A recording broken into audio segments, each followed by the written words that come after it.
among the ruins of forgotten civilizations lies a body of knowledge, a dangerous knowledge.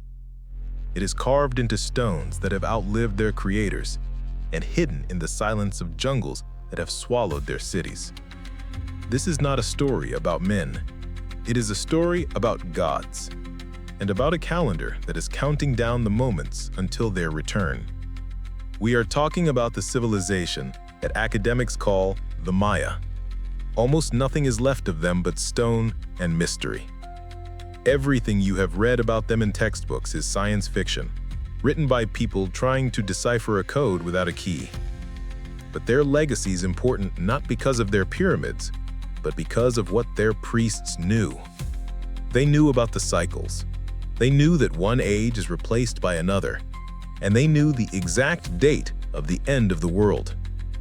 It was for this knowledge that they were annihilated. When the conquistadors, those agents of the Vatican, arrived in their lands, they treated all local beliefs with a degree of tolerance. Shamans, chiefs, idols, much was left intact, but the priesthood of the Maya, like the priesthoods of the Inca and Aztec, was liquidated as a class, systematically, with surgical precision, because their knowledge was a threat to the new gods and the new world order. Part 1. The Two Covenants. The legends say their civilization was founded by a creator god. Let's call him the architect. He taught the people everything: astronomy, mathematics, harmony. He created a society that could be called caste socialism, but these were not castes of birth. Children were taken from their parents and raised separately, their place in society determined by their abilities. The weak or the less intelligent were still happy because the system cared for them. The strong and the intelligent became priests, working tirelessly for the good of all. There was no inheritance of power, no private ownership of land. It was a world of order and balance.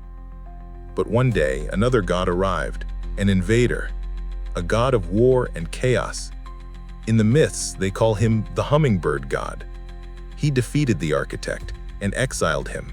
He usurped his temples, his power, and even his armor, in which he would later appear to the people.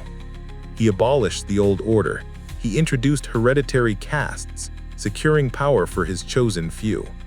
And in return, he demanded sacrifice, human sacrifice. He turned harmony into a blood feast. It was in this state that the conquistadors found this civilization, in agony, under the rule of a tyrant god. But as he departed, the exiled architect left his followers a prophecy, a calendar, a complex device showing when he would return to punish the usurper and to conduct a harvest of all the servants of the new, bloody cult. Part 2. The miscalculation. What we call the Mayan calendar today is just a stone copy of that prophecy. And according to the calculations of our academics, the return of the architect was supposed to happen on December 21st, 2012. The world held its breath. Esoterics sold tickets to bunkers. Hollywood made blockbusters. And nothing happened. Why didn't the calendar work? The answer is simple and humiliating for our official science. They simply forgot to count.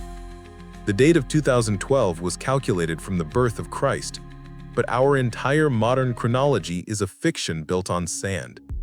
The Gospels themselves state that Jesus was born in the days of Herod, but the same academic world claims that Herod died in 4 BC, that is, 4 years before the official birth of Christ.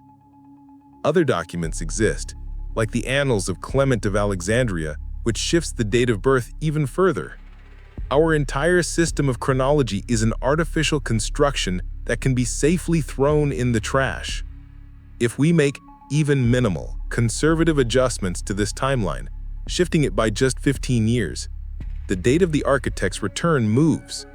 From 2012, it lands on 2027.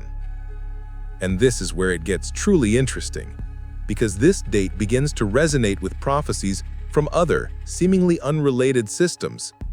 Islamic prophecies of the coming of the Mahdi, biblical prophecies of the second coming, and they all point to the same period, around the year 2027. Part 3. The 7 Years of Tribulation. But before the return, something else must happen. The prophecies speak of 7 years of great tribulation that precede the finale. 7 years of chaos, wars, and suffering.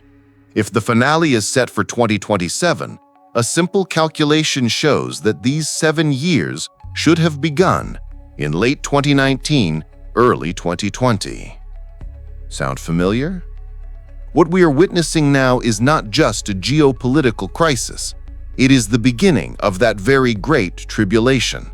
It is the global preparation for the final battle.